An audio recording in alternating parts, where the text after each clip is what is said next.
Bakit hindi pa rin siya patay? Ano ba naman yan, Isabel? Bumalik ang diwa ni Hiraya. Parang unti-unting bumukas ang pintuan ng dilim. Umiikot ang buong paligid.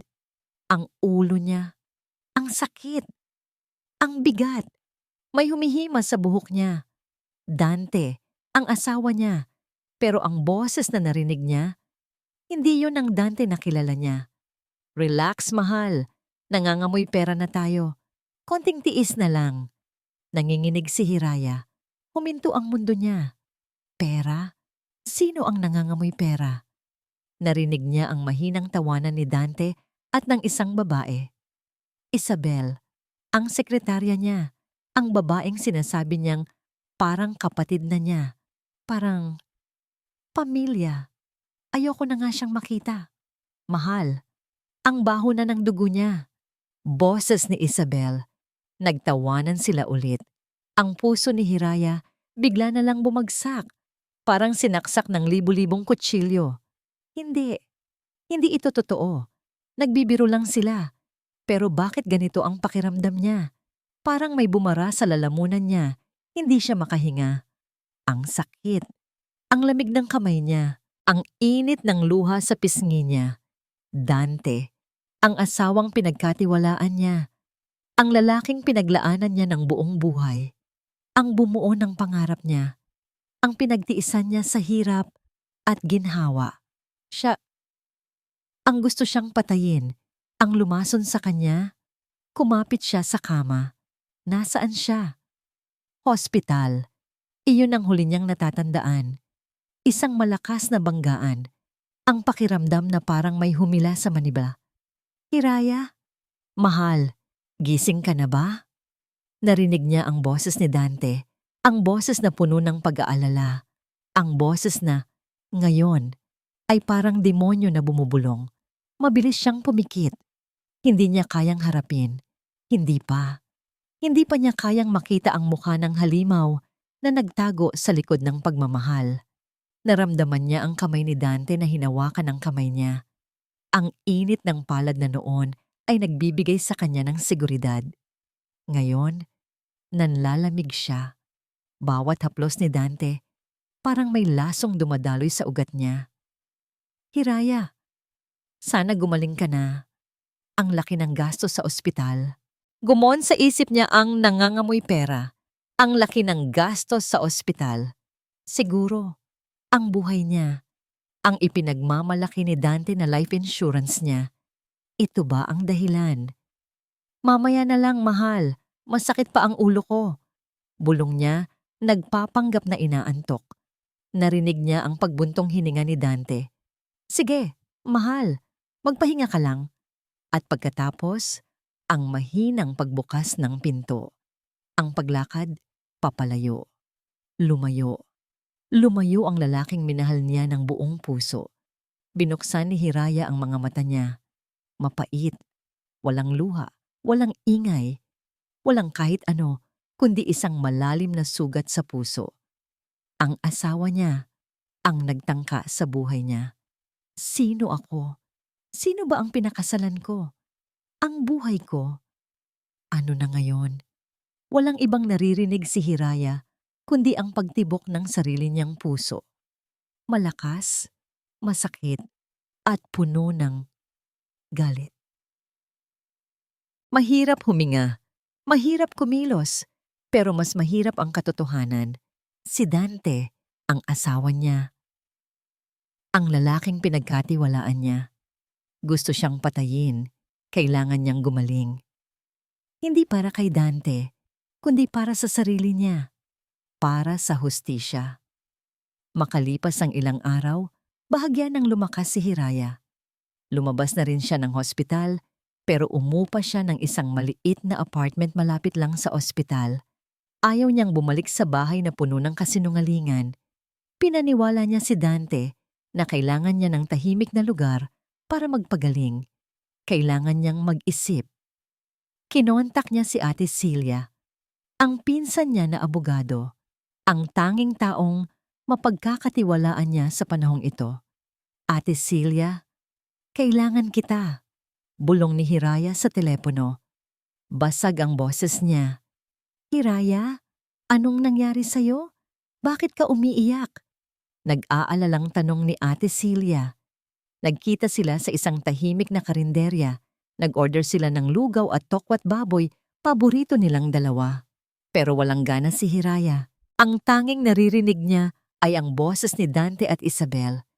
Ate, gusto akong patayin ni Dante.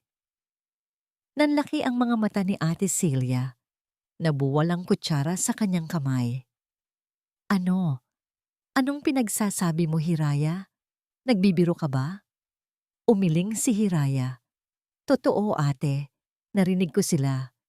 Ako ang pinag-uusapan nila. Ang insurance ko. Ikinuwento ni Hiraya ang lahat. Mula sa banggaan hanggang sa paggising niya sa ospital at ang mga narinig niyang usapan ni Dante at Isabel. Si Ate Celia namumutla. Galit na galit. Hayop siya. Hindi ko akalain. Alam mo, Hiraya, may mga narinig din ako pero ayokong paniwalaan. Ang sabi-sabi, may babae daw si Dante. Si Isabel. Tumango si Hiraya. Kaya nga ate, tulungan mo ako. Kailangan ko ng ebidensya. Gusto kong makulong si Dante. Gusto kong pagbayaran niya ang ginawa niya. Walang problema, Hiraya. Ako ang bahala. Tutulungan kitang ipagtanggol ang sarili mo.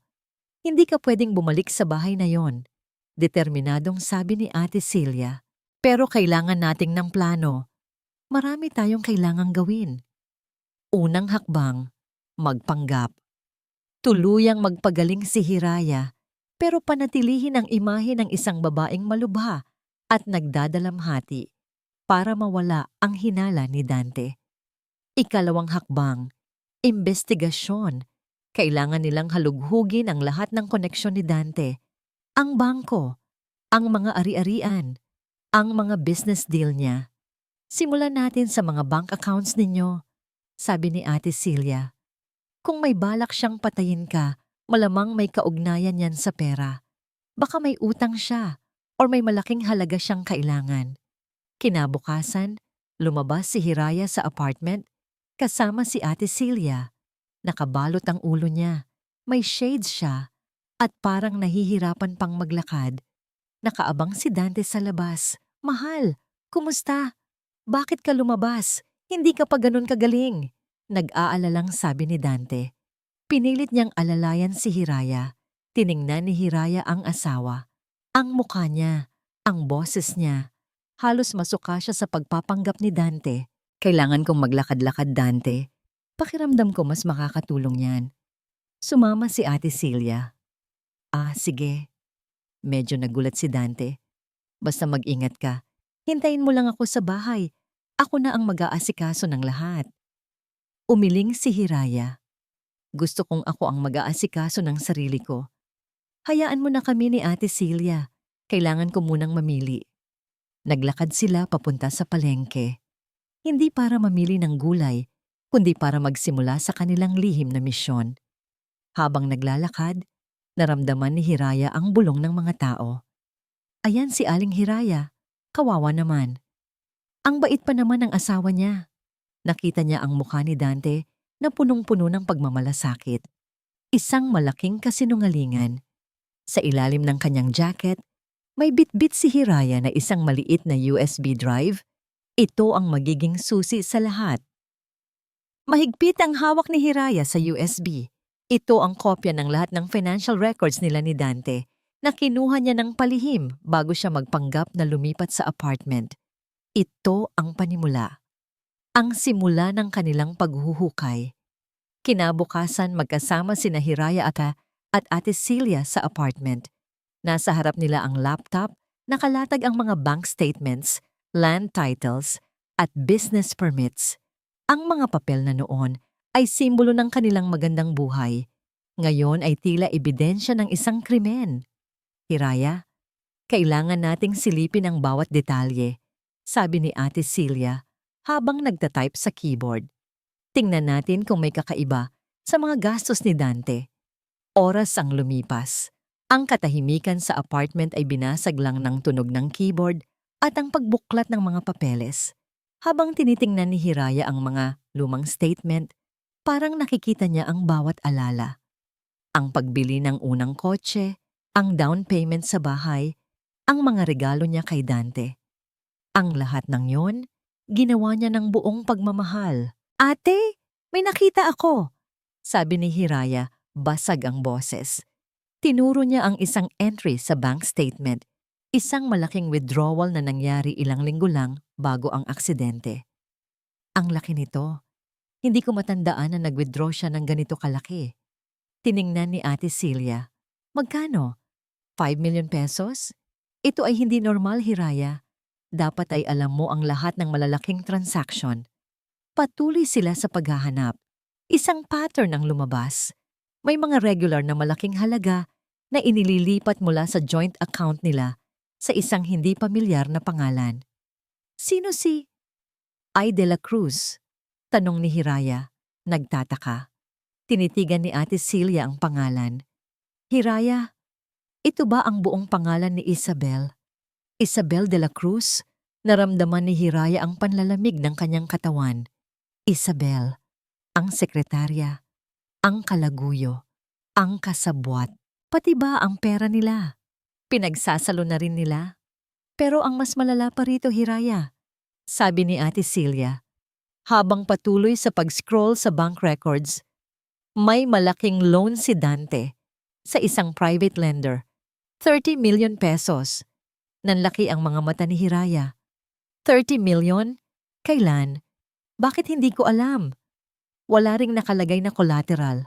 Ang hinala ko, itong life insurance mo ang collateral niya. Paliwanag ni Ate Celia.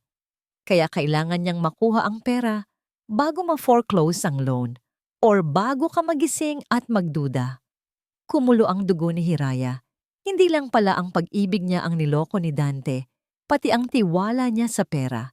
Ang pinaghirapan nilang dalawa, ibinao niya sa utang at ipinampasasa sa ibang babae. Patuloy si Ate Celia. At may nakita pa ako dito, Hiraya. Isang amendment sa life insurance policy mo. Ginawa niya ito mga 1 buwan lang bago ang aksidente mo. Ang bagong beneficiary, ang pangalan niya ay Dante. Nanginig si Hiraya. Huminga siya ng malalim. Ang bawat patak ng impormasyon, parang kutsilyong tumatarak sa puso niya. Hindi na lang pala pera. Hindi na lang pala kabit.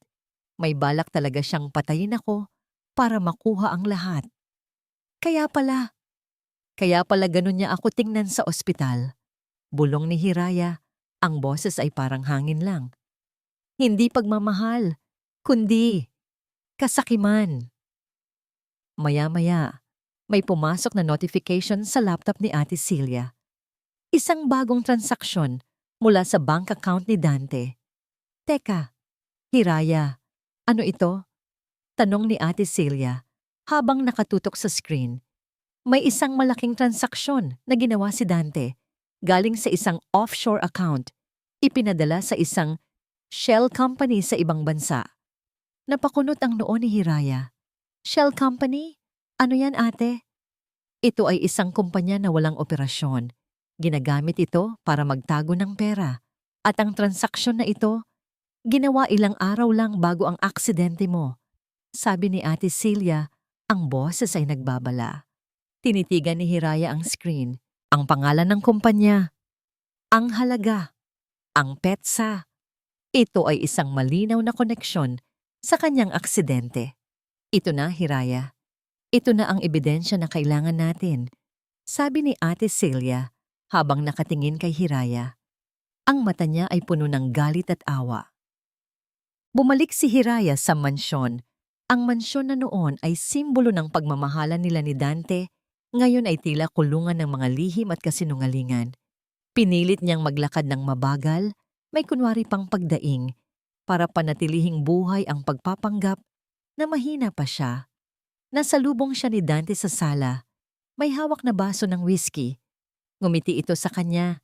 Isang ngiti na ngayon ay puro kaplastikan na lang para kay Hiraya. Mahal, buti naman at nakabalik ka na. Kumusta ang pakiramdam mo? Tanong ni Dante, hinawakan ang braso niya. Kunwari ay inaalala yan. Pinilit ni Hiraya ang nangiti. Medyo masakit pa rin ang ulo ko, Dante. Ang hina ko pa rin. Pero mas gusto ko dito sa bahay kaysa sa apartment. Mabuti naman kung ganon, sabi ni Dante. Basta magpahinga ka lang. Huwag kang mag-alala sa kahit ano. Ako na ang bahala sa lahat. Salamat, Dante. Bulong ni Hiraya habang sa loob niya ay nanggagalaiti na siya. Ang lahat na sinasabi niya ay ang planong patayin siya at ang ari-arian niya. Nasa master bedroom na si Hiraya. Humiga siya sa kama. Ang kama na pinagsaluhan nila ng mga pangarap. Ngayon, parang may tinik. Isang tinik ng pagtataksil. Narinig niya ang boses ni Isabel sa ibaba. Tumawa sila ng malakas. Para silang nagdiriwang. Bumangon si Hiraya. Dahan-dahan. Lumabas siya ng kwarto at lumapit sa hagdanan. Sumilip siya. Nakita niya si Dante at Isabel sa living area, magkatabi sa sofa. Hawak ni Dante ang kamay ni Isabel at nakangiti sila sa isa't isa. Parang walang Hiraya na naghihirap sa itaas. Ang bilis naman, mahal, sabi ni Isabel. May lambing sa boses. Akala ko, matatagalan pa bago mo siya maalis. Kung hindi lang nagising agad yang Hiraya na yan, sagot ni Dante. May bahid ng inis. Pero huwag kang mag-alala. Konting tiis na lang. Mapapasa atin din ang lahat ng yan. Naramdaman ni Hiraya ang sakit, ang kirot. Pero hindi siya umiyak. Wala nang luha. Ang tanging nararamdaman niya ay ang apoy ng galit. Ang apoy na nagpapalakas sa kanya. Kinausap niya si Ate Celia sa telepono ng hating gabi habang nagpapanggap na umiinom ng gamot sa banyo. Ate, kailangan na nating kumilos. Hindi ko na kaya silang tingnan dito sa bahay. Bulong ni Hiraya. Simulan na natin ang paglipat ng mga ari-arian. Ang bahay na to, ibebenta ko na. Sigurado ka, Hiraya? Tanong ni Ate Celia. Ang bahay na ito ang pinaghirapan ninyo. Hindi na siya bahay, ate. Isa na siyang sementeryo ng mga pangarap. Gusto kong mawala ang lahat ng koneksyon ko sa kanya. Desidido si Hiraya.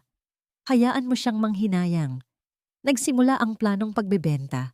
Ginawa nila ito ng lihim na lihim sa tulong ng mga koneksyon ni Ate Celia. Nakahanap sila ng isang private buyer na handang bilhin ang mansyon ng mabilisan.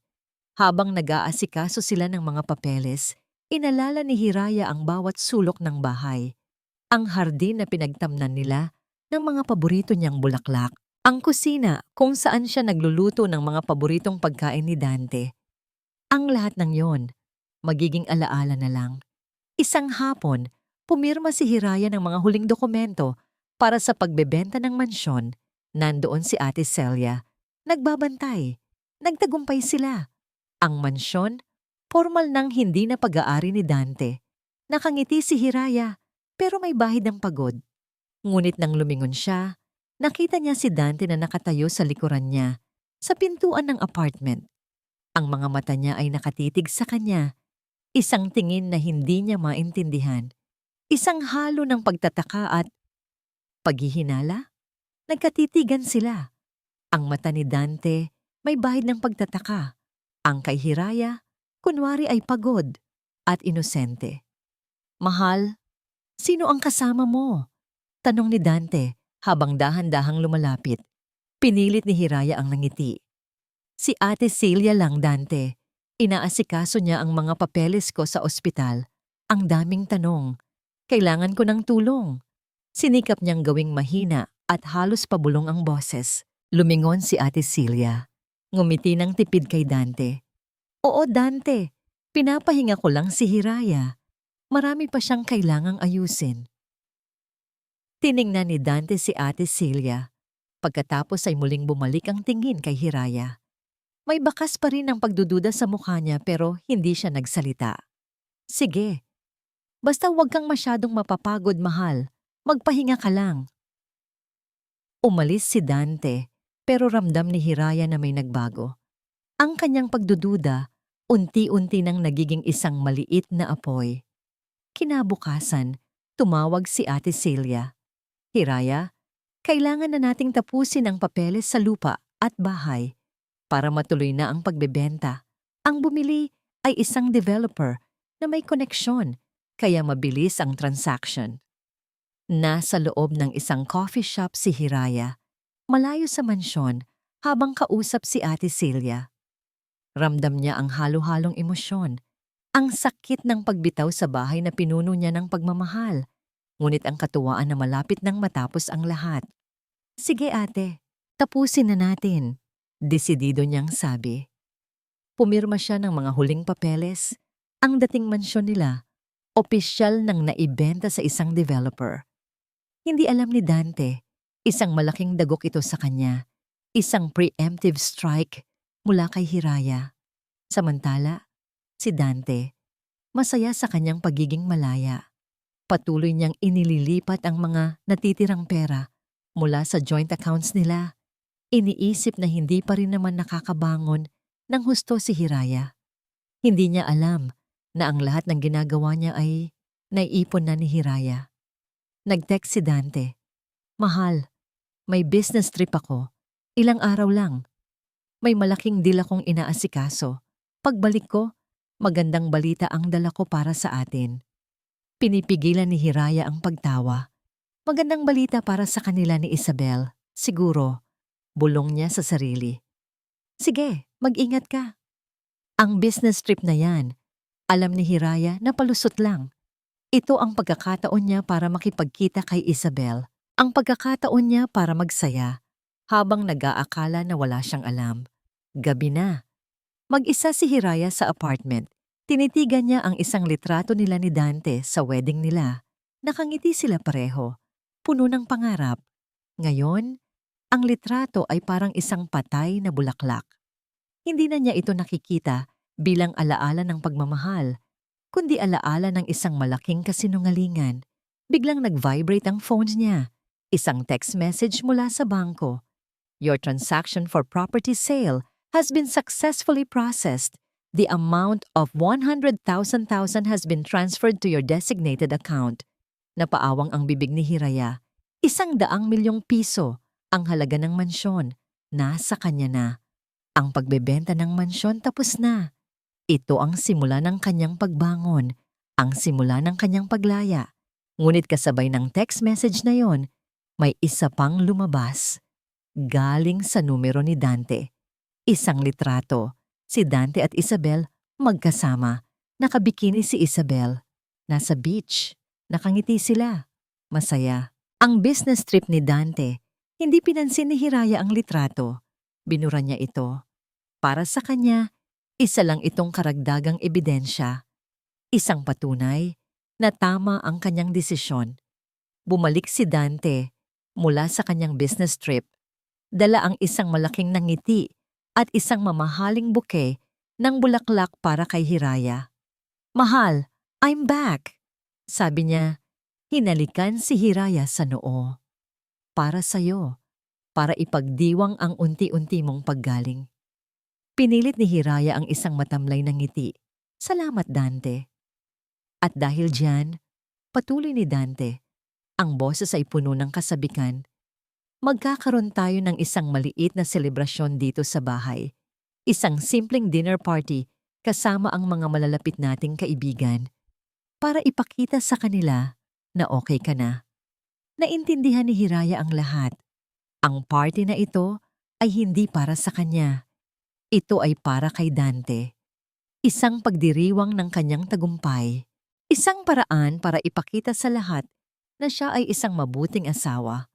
Habang sa likod, ay naghahanda na siyang angkinin ang lahat. "Sige Dante, kung yan ang gusto mo," sagot ni Hiraya. Ang boses ay mahina. "Pero sa kwarto lang ako. Hindi ko pa kaya ang ingay." "Perfect," sabi ni Dante. Iyon mismo ang gusto niyang marinig. Gabi ng party. Ang mansyon, na dapat ay pag-aari na ng iba, ay napuno ng tugtugan at tawanan. Ang mga bisita, mga kaibigan nila, ay nagkakasiyahan. Si Dante ang bida, umiikot, nakikipag-usap, parang isang hari sa kanyang palasyo. At sa tabi niya, si Isabel, Nakasuot ng isang mamahaling bestida, kumikilos na parang reyna. Mula sa kanyang apartment, tahimik na nakaupo si Hiraya sa dilim. Bukas ang kanyang laptop. Nakikita niya ang lahat. Hindi dahil sa camera, kundi dahil sa social media. Ang isa sa mga bisita, walang tigil sa pag-post ng mga litrato at video. Nakita niya si Dante at Isabel na magkatabi. Tumatawa. Nakita niya silang sumasayaw. At ang pinakamasakit sa lahat, nakita niya ang isang video kung saan itinaas ni Dante ang kanyang baso. A toast! Sigaw ni Dante sa video habang nakatingin kay Isabel. To new beginnings, sa isang mas magandang bukas. Naghiyawan ang mga tao. Nagpalakpakan. Sa apartment hindi umiyak si Hiraya. Ngumiti siya. Isang malamig, matalim na ngiti. Ang nangiti ng isang taong handa ng maningil. Habang nagpapatuloy ang party, may ginawa si Hiraya. Kinuha niya ang cellphone at nag-login sa online banking portal nila ni Dante. Sa isang click, inilipat niya ang lahat ng natitirang laman ng kanilang joint savings account sa isang bagong account na siya lang ang may access. Sa isa pang click, ipinagbigay alam niya sa bangko na i-freeze ang lahat ng credit cards at iba pang accounts na nakapangalan sa kanilang dalawa. Tapos na. Ang lahat ng pinaghirapan nila na inakala ni Dante na mapupunta sa kanya ay nasa kamay na ni Hiraya. Tinitigan niya ang screen. Tinitigan niya ang video ni Dante na nagdiriwang. Pagkatapos, kinuha niya ang kanyang telepono at nag-text kay Ate Celia. Isang maikling mensahe lang. Ate, ngayon na. Ilang segundo lang ang lumipas, nag-reply si Ate Celia. Nakahanda na ang lahat. Luy Dajiang, din Lukeo. Kasabay ng pagbasa ni Hiraya sa text, bumalik ang atensyon niya sa live feed ng party. Biglang tumahimik ang musika, may kaguluhan. At pagkatapos, isang malakas at paulit-ulit na tunog ang narinig kahit sa video. Ang tunog ng doorbell ng mansyon, ding-dong, ding-dong, ding-dong. Isang tunog na hindi pagbati, kundi isang babala. Napatigil ang lahat sa mansyon, nagkatinginan ang mga bisita.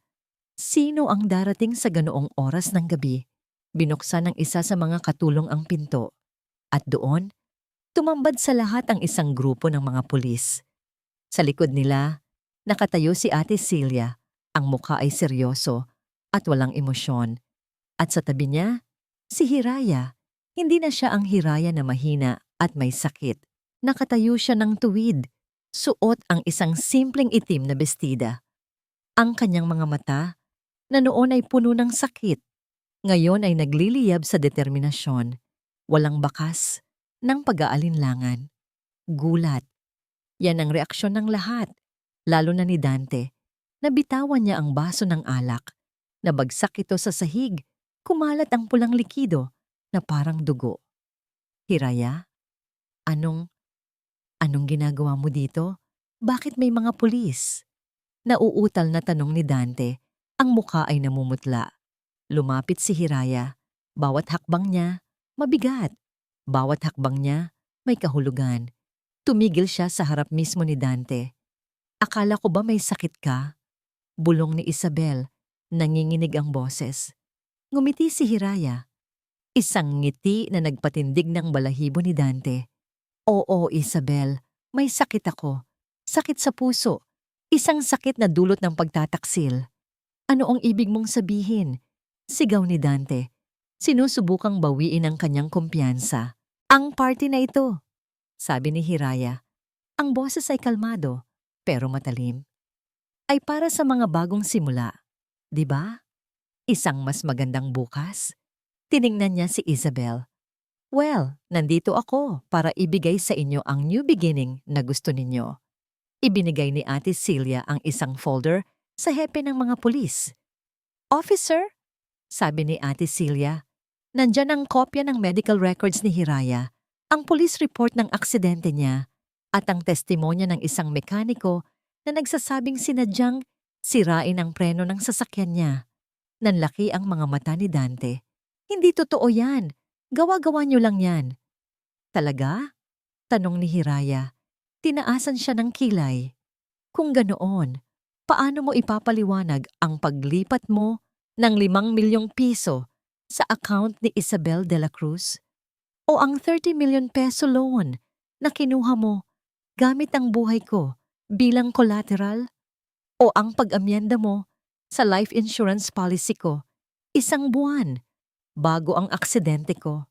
Bawat salita ni Hiraya parang isang dagok sa mukha ni Dante. Ang mga bisita na kanina lang ay kasama niyang nagdiriwang, ngayon ay nakatingin sa kanya nang may pagkasuklam. Si Aling Nena, ang matandang kapitbahay, ay napahawak sa kanyang bibig sa sobrang gulat.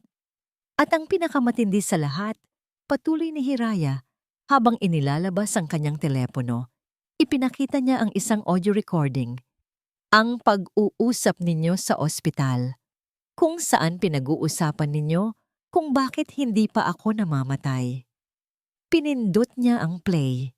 Bakit hindi pa rin siya patay? Ano ba naman yan, Isabel? Ang boses ni Dante, malinaw na malinaw, ay umalingaw-ngaw sa buong mansyon. Sinundan ito ng boses ni Isabel. Relax, mahal. Nangangamoy pera na tayo. Konting tiis na lang.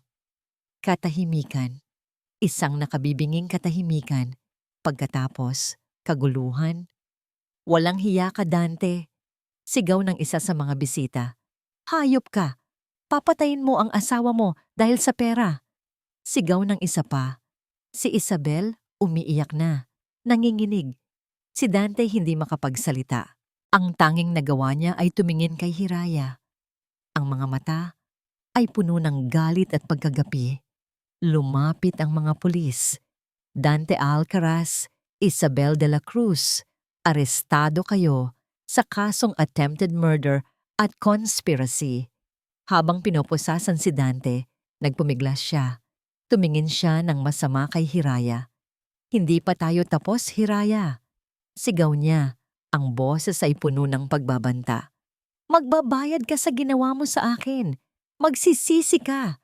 Hindi mo alam ang lahat. Hindi mo alam.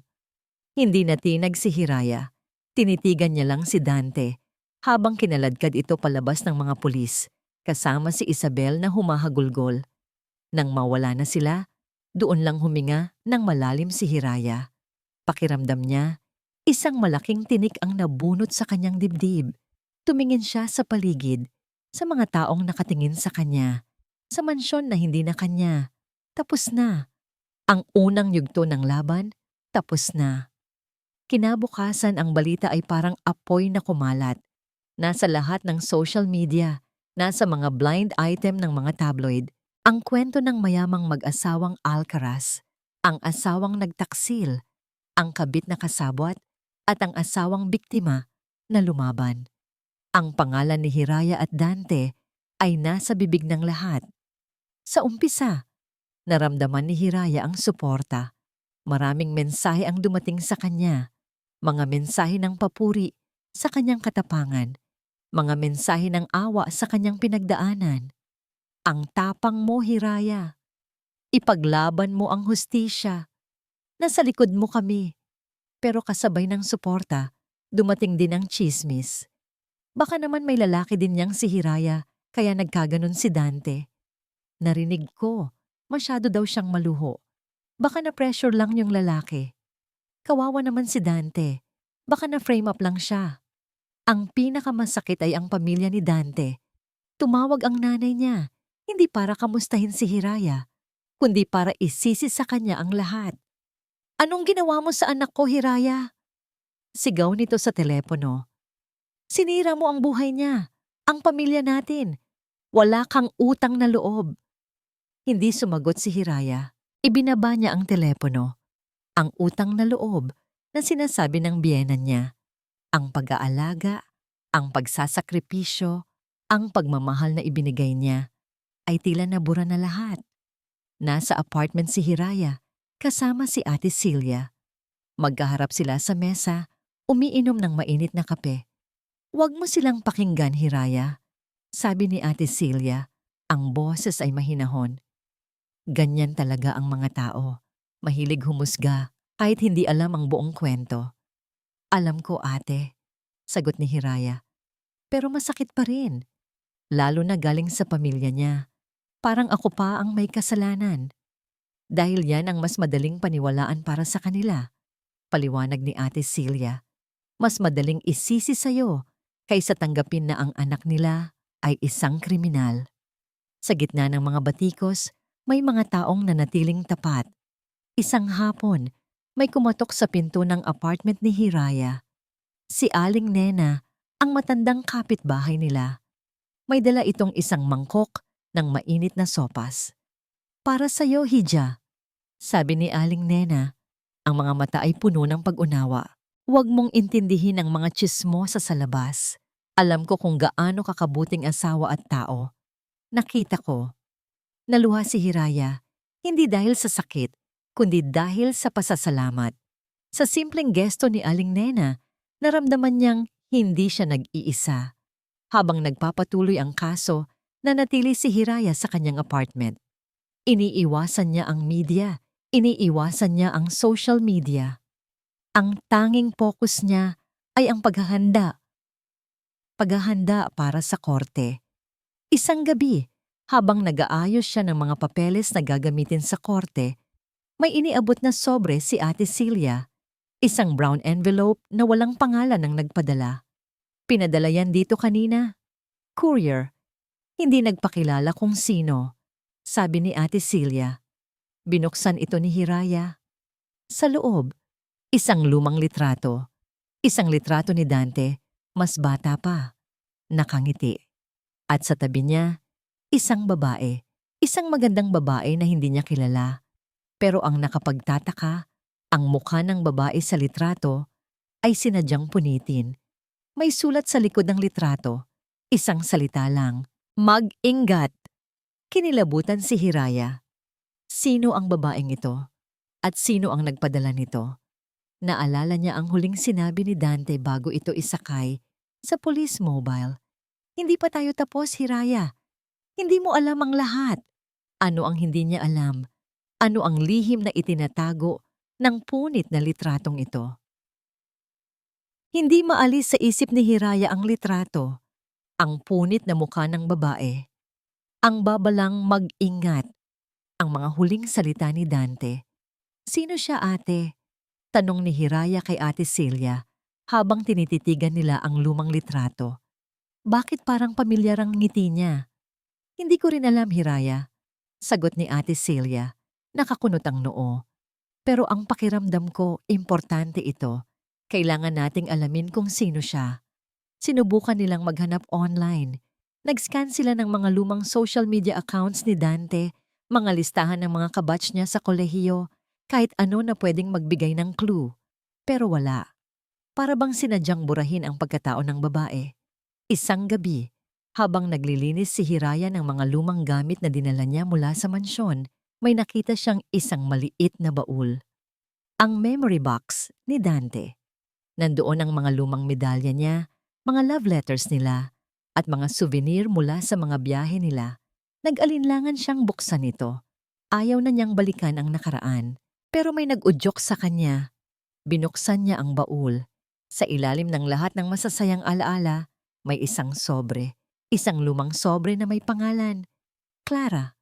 Sa loob, may isa pang litrato. Ang babaeng nasa punit na litrato. Pero ngayon, buo na ang mukha niya. Maganda. Mapungay ang mga mata. At sa likod ng litrato, may sulat kamay. Dante and Clara, our first anniversary. Clara, ang unang asawa ni Dante. Napatakip si Hiraya sa bibig. Naalala niya. Ikinuwento sa kanya ni Dante noon na nabiyudo siya. Namatay daw si Clara sa isang car accident. Ilang taon na ang nakalipas. Naawa siya kay Dante noon. Masyado daw nitong mahal si Clara, kaya halos hindi na ito nakarecover. Car accident! Bulong ni Hiraya sa sarili. Bigla siyang kinabahan. Tinawagan niya si Ate Celia. Ate, alam ko na kung sino yung babae. Si Clara, ang unang asawa ni Dante. Natahimik si Ate Celia sa kabilang linya. Hiraya, yung aksidente niya. Kailan nangyari? Hindi ko alam ang eksaktong detalye, ate. Ang sabi lang ni Dante, na aksidente sila. Siya lang ang nakaligtas. Hiraya, kailangan nating imbestigahan to, sabi ni Ate Celia. Ang boses ay seryoso. Kung ang ginawa niya sa'yo ay sinadya, paano kung... Paano kung hindi rin aksidente ang nangyari kay Clara? Nanginig ang buong katawan ni Hiraya. Ang posibilidad na yon ay masyadong nakakakilabot. Isang halimaw si Dante, isang halimaw na nagtatago sa likod ng awa at pagmamahal. Sa tulong ng koneksyon ni Ate Celia, nakuha nila ang lumang police report ng aksidente ni Clara at Dante. Nawalan daw ng preno. Basa ni Ate Celia sa report. Bumangga sa isang puno. Dead on the spot si Clara. Si Dante, minor injuries lang. Parehong-pareho sa kwento niya. Parehong-pareho sa nangyari kay Hiraya. May life insurance din ba si Clara, ate? Tanong ni Hiraya. Ayon sa records, meron. At ang sole beneficiary, si Dante Alcaraz. Parang gumuho ang mundo ni Hiraya. Hindi lang pala siya ang biktima. May nauna na sa kanya. Isang babaeng pinatay para sa pera at pinalabas na isang aksidente. Kinabukasan, nagpunta si Hiraya sa sementeryo kung saan nakalibing si Clara. Mag-isa lang siya. Hinanap niya ang puntod. Simple lang ito. Halos natatabunan na ng damo. Tinitigan niya ang pangalan sa lapida. Clara Sandoval Alcaraz, beloved wife. Beloved wife? Bulong ni Hiraya. May pait sa kanyang boses. Inilapag niya ang isang puting bulaklak sa puntod. Hindi ko alam kung sino ka, Clara, sabi niya habang tumutulo ang luha. Pero ngayon, alam ko na ang pinagdaanan mo at ipinapangako ko sa'yo. Pareho tayong makakakuha ng hustisya. Habang paalis si Hiraya sa sementeryo, nagring ang telepono ni Ate Celia, isang hindi kilalang numero. Ate, sino yan? Sinagot ni Ate Celia. Hello, who's this? May boses ng isang matandang lalaki sa kabilang linya. Kayo po ba ang abogado ni Hiraya Alcaraz? Yes, speaking. Bakit po? Ako po si Mang Jun, sabi ng lalaki. Ako po ang dating hardinero sa sementeryong yan. May narinig po ako noon tungkol sa aksidente ni Ma'am Clara. May gusto po akong sabihin sa inyo. Nagkita sina Hiraya Ash at Ate Celia kay Mang Jun sa isang maliit na kapihan. Isang matandang lalaki na may mabait na mukha. Pero ang mga mata ay may bakas ng takot at bigat ng dibdib. Pasensya na po kayo kung ngayon lang ako lumapit. Simula ni Mang Jun, nanginginig ang boses. Natakot po ako noon. Si Sir Dante, iba po siya magalit. Ano po ba ang nalalaman ninyo, Mang Jun? Tanong ni Ate Celia habang iniaabot ang isang baso ng tubig sa matanda. Huminga ng malalim si Mang Jun. Narinig ko po sila noon bago mangyari ang aksidente ni Ma'am Clara. Nag-aaway po sila ni Sir Dante dito mismo sa parking lot ng sementeryo. Tungkol po sa pera. Tungkol sa isang business na nalugi. Nagkatinginan sina Hiraya at Ate Celia. Parehong-pareho sa sitwasyon nila. At ang pinakamatindi po, patuloy ni Mang Jun, ay ang narinig ko sa mekaniko na kaibigan ko. Siya po ang tumingin sa kotse pagkatapos ng aksidente. Sabi niya sa akin, Jun, imposible na aksidente to. Ang preno, sinadyang putulin. Pero pinatahimik daw po siya ni Sir Dante. Binigyan ng malaking pera para manahimik. Ito na, ang testimonya na kailangan nila. Ang patunay na si Dante ay isang serial criminal. Gamit ang bagong impormasyon mula kay Mang Jun at ang testimonya ng mekaniko na napilitan ding magsalita. Muling binuksan ng mga pulis ang kaso ng pagkamatay ni Clara Alcaraz. Ang kasong attempted murder laban kay Dante ay mas lalong tumibay. Nasa kulungan na si Dante, naghihintay ng kanyang arraignment. Pero ngayon, hindi na lang isa, kundi 2 mabibigat na kaso ang kinakaharap niya. Isang araw, pinatawag ni Dante ang kanyang abogado para kausapin si Ate Celia. May gusto raw siyang pag-usapan. Pumunta si Ate Celia sa kulungan. Si Hiraya, naghintay sa labas, sa loob ng kotse. Pagbalik ni Ate Celia, Ang mukha niya ay seryoso. Hiraya natatakot na siya. Alam niyang wala na siyang takas, lalo na sa kaso ni Clara. Anong gusto niya, ate? Tanong ni Hiraya. Gusto niyang makipag-areglo. Sagot ni Ate Celia. Aaminin daw niya ang lahat. Ang pagtatangka sa buhay mo, ang pagpatay kay Clara. Tatanggapin niya ang habambuhay na pagkabilanggo. Pero may kondisyon siya. Ano ang kondisyon? Huminga ng malalim si Ate Celia. Huwag daw nating isa sa publiko ang isang sikreto. Isang sikreto na nalaman niya tungkol sa pamilya mo. Napakunot ang noo ni Hiraya. Sikreto? Anong sikreto? Wala kaming tinatagong sikreto. Hindi ko alam, Hiraya, sabi ni Ate Celia. Pero mukhang seryoso siya. Sabi niya, may kinalaman daw ito sa yumaong tatay mo. Isang bagay na makakasira sa pangalan at legacy ng pamilya ninyo kung malalaman ng publiko. Naramdaman ni Hiraya ang panlalamig ng kanyang mga kamay. Ang tatay niya. Isang respetadong businessman, isang mabuting ama. Ano ang sikretong sinasabi ni Dante? Isa na namang kasinungalingan? Isa na namang paraan para guluhin ang isip niya? Pumasok sila sa interrogation room. Nakaupo si Dante sa kabilang panig ng mesa. Nakaposas. Payat na siya. Ang dating kumpiyansa sa mukha niya ay napalitan ng desperasyon. Tumingin siya kay Hiraya. Hiraya, alam kong galit ka, pero alam kong mahal mo ang pamilya mo, ang pangalan ninyo. Tumigil ka, Dante. Matigas na sabi ni Hiraya. Huwag mong idamay ang pamilya ko sa mga kasalanan mo. Ngumisi si Dante. Isang mapait na ngisi. Talaga? Tanungin mo ang nanay mo. Tanungin mo siya tungkol sa San Lucas Project. Tanungin mo siya kung saan talaga nanggaling ang puhunan na nagsimula ng kumpanya ninyo. Hindi nakaimik si Hiraya. Ang San Lucas Project. Iyon ang proyektong nagpayaman sa pamilya nila. Ang proyektong ipinagmamalaki ng tatay niya. Pumili ka, Hiraya, sabi ni Dante. Ang boses ay nagbabanta. Ang hustisya para kay Clara at ang kahihiyan para sa pamilya mo o ang katahimikan ng pangalan ninyo kapalit ng pag-amin ko. Nakatitig lang si Hiraya kay Dante. Ang lalaking minahal niya, ngayon ay ginagamit ang pinakamahalaga sa kanya para iligtas ang sarili. Ang kanyang pamilya, ang kanyang ama. Nasa kanya ang desisyon. Isang desisyon na mas mahirap pa kaysa sa pagharap sa pagtataksil. Parang bombang sumabog sa isip ni Hiraya ang mga sinabi ni Dante. San Lucas Project. Paulit-ulit. Ano ang meron dito? Pag-uwi niya, sinalubong siya ng kanyang ina. Nakita nito ang bigat sa kanyang mukha.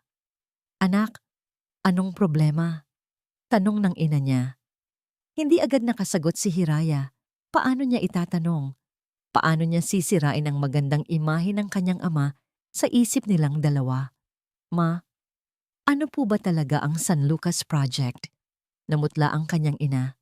Ang reaksyon nito ay sapat ng sagot. May tinatago sila, umupo sila sa sala.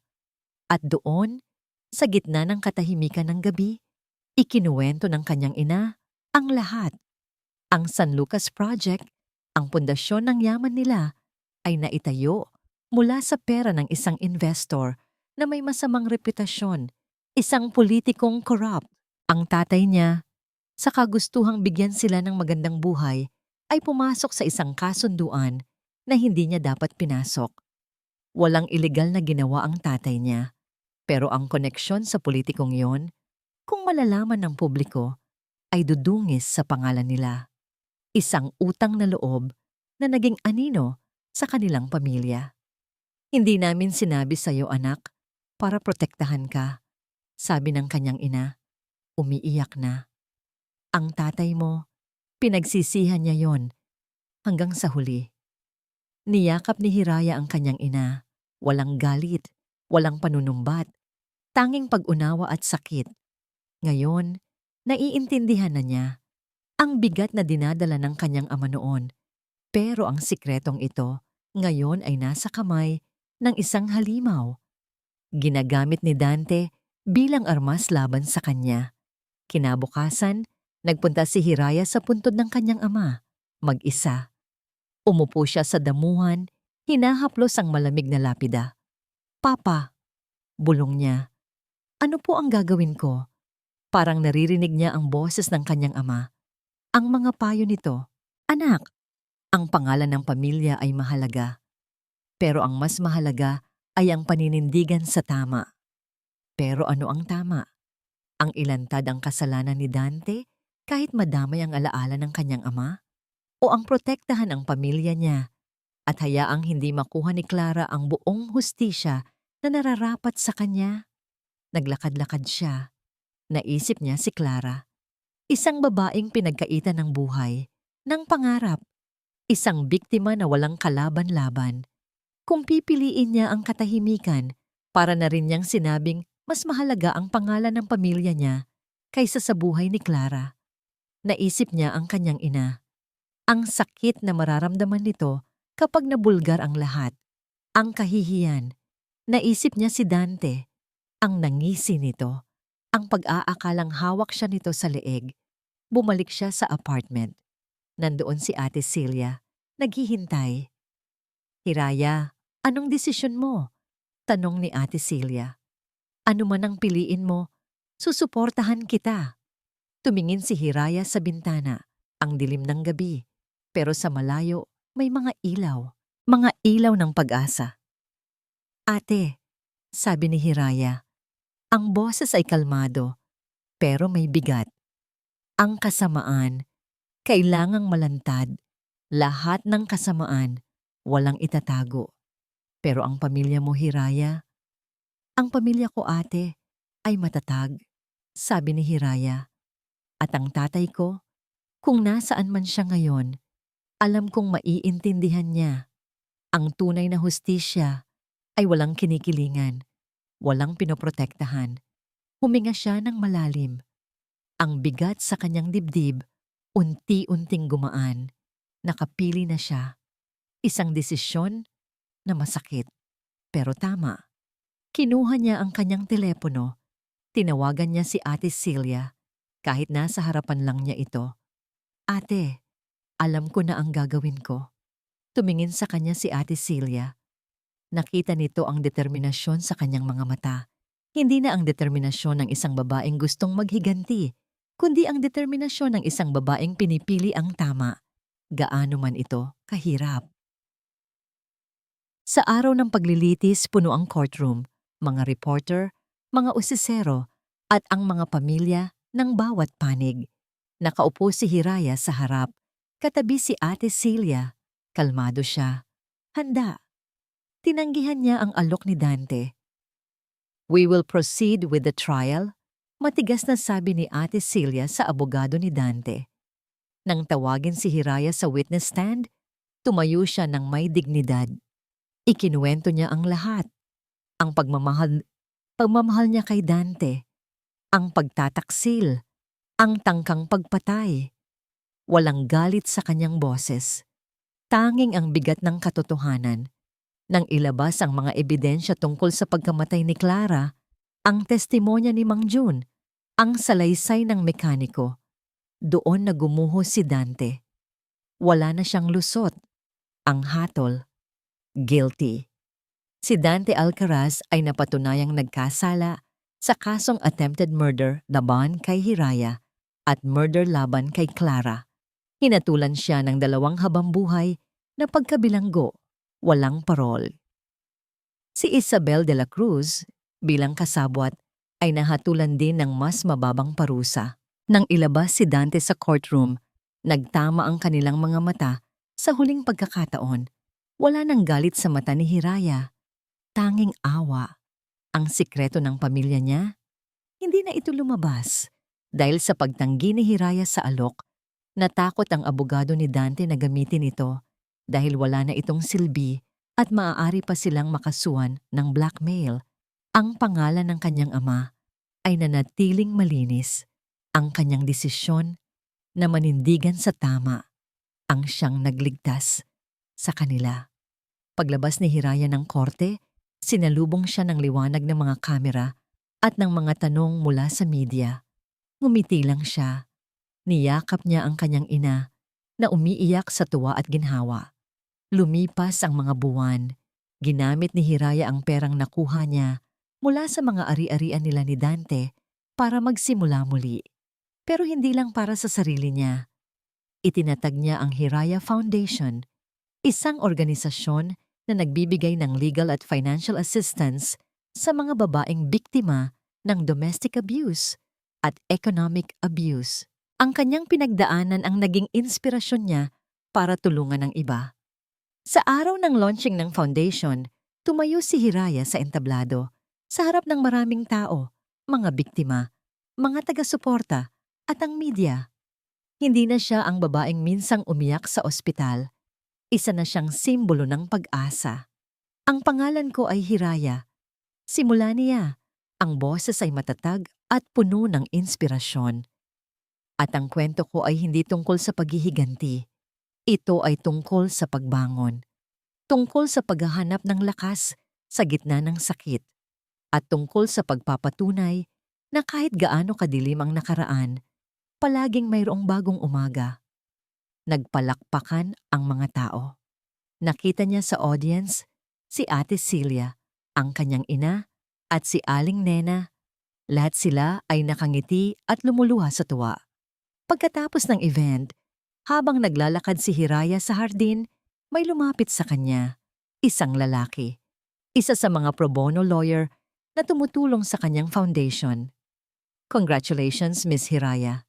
What you're doing is amazing," sabi ng lalaki. May sinserong paghanga sa kanyang mga mata.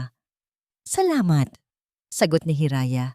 Isang tunay na ngiti ang nasa kanyang labi sa unang pagkakataon sa loob ng mahabang panahon. "By the way, I'm Ethan." Inilahad ng lalaki ang kanyang kamay. Nag-alinlangan si Hiraya sandali. Pagkatapos ay tinanggap niya ito. "Hiraya, isang simpleng pagpapakilala. Isang simpleng simula."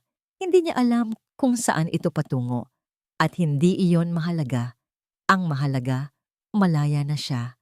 Isang araw, habang nag-aayos siya ng mga gamit sa kanyang bagong opisina, nakatanggap siya ng isang sulat galing sa bilangguan. Galing kay Dante. Tinitigan niya ang sobre. Ang sulat kamay ng lalaking minsan niyang minahal at kinamuhian. Hindi niya ito binuksan. Dahan-dahan, inilagay niya ito sa paper shredder. Habang pinapanood niyang maging maliliit na piraso ang sulat, naramdaman niya ang huling bigat na nawala sa kanyang dibdib. Hindi niya kailangan ng sorry. Ang kailangan niya ay kapayapaan. At iyon, natagpuan na niya sa kanyang sarili. 5 taon na ang lumipas. Ang Hiraya Foundation ay hindi na lang isang maliit na opisina. Isa na itong malaking gusali. Isang kanlungan para sa daan-daang kababaihan na, tulad ni Hiraya noon, ay dumanas ng sakit at pagtataksil. Ang pangalan niya ay naging simbolo ng pag-asa. Minsan, sa kanyang opisina, habang tinitingnan niya mula sa bintana, ang mga babaeng nagtatawanan sa hardin sa ibaba, mga babaeng tinulungan ng kanyang foundation na makabangon, naaalala niya ang lahat. Naaalala niya ang galit, ang pagnanais na makaganti, ang sakit. Pero ngayon, wala na ang bigat. Wala na ang kirot. Natutunan na ba niyang magpatawad? Oo. Pero hindi ito ang pagpapatawad na iniisip ng marami. Pinatawad niya ang sarili niya. Pinatawad niya ang sarili niya sa pagiging masyadong mapagtiwala, sa pagbibigay ng lahat-lahat nang walang itinitira para sa sarili. At si Dante? Pinatawad niya ito, hindi dahil karapat-dapat ito, kundi dahil iyon ang tanging paraan para tuluyan siyang makalaya. Ang pagkapit sa galit ay parang pag-inom ng lason at pag-aantay na mamatay ang ibang tao. Binitawan niya ang lason na yon, inihagis niya palayo. Natagpuan ba niya ang kapayapaan? Higit pa roon, natagpuan niya ang kabuluhan. Ang bawat buhay na natutulungan niya, ang bawat babaeng muling ngumingiti, ay isang piraso ng kapayapaan na bumubuo sa kanyang puso. Ang kwento tungkol sa kanyang ama ay nanatiling isang lihim ng pamilya, isang paalala na lahat ng tao ay may pinagdadaanan at ang mahalaga ay kung paano ka babangon mula sa pagkakamali. Isang hapon, umupo si Hiraya sa isang luma, ngunit komportableng silyon sa kanyang beranda. May hawak na isang tasa ng tsa. Pinanood niya ang paglubog ng araw. Ang kulay kahel na langit ay nagpapaalala sa kanya na kahit ang pinakamahabang araw ay may katapusan. At pagkatapos nito, may bagong umaga. Nag-vibrate ang kanyang telepono. Isang mensahe mula kay Ethan. "Coffee tomorrow. My treat." Ngumiti si Hiraya. Isang tunay, payapang nangiti. Hindi niya alam kung ano ang bukas. Hindi niya hinahanap ang pag-ibig, pero hindi na rin niya ito tinatakbuhan. Ang puso niyang minsan nang nadurog ay hindi lang basta nabuo muli. Ito ay naging mas malakas, mas matatag, at mas handang magmahal, hindi lang sa iba, kundi higit sa lahat, sa kanyang sarili. Dahil ang tunay na aral ng kanyang kwento ay hindi kung paano wasakin ang isang tao, kundi kung paano buuin muli ang sarili mula sa mga pira-pirasong naiwan. At mula sa mga pirasong yon, lumikha ng isang bagay na mas maganda at mas makabuluhan.